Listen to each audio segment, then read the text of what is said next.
My name is Nancy Benjamin. I have recently joined the MENA region of the World Bank. Previously, I worked in the Africa region, and sometime before that, I had spent some time living in Turkey.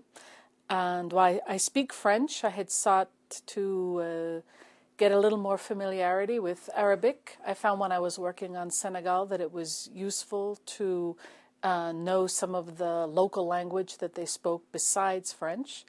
And I wanted to do the same in MENA. I had spent some time either living or working around the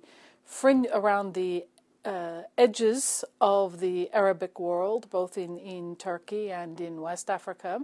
Never in the Arabic world itself, and wanted to become more familiar.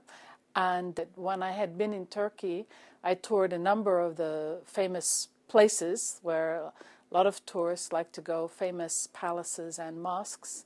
And I learned as the tour guides were explaining the nature of the decor, the disinclination in the Muslim culture to represent any images of living creatures, to no portraying of faces and animals and portraits of this type.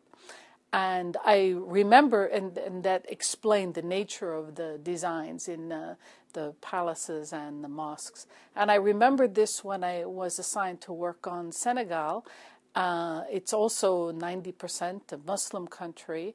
And so the one thing I thought of when I was just buying my own clothes for things that I would take on mission, to avoid buying anything that was printed with images of any live creature or even specific representation of any objects. And I noticed when I was there and other places in West Africa, a lot of very brightly colored local fabrics, but very little in the way of images. And while they probably wouldn't mind, I find when you come as a visitor, it's best not to be distracting.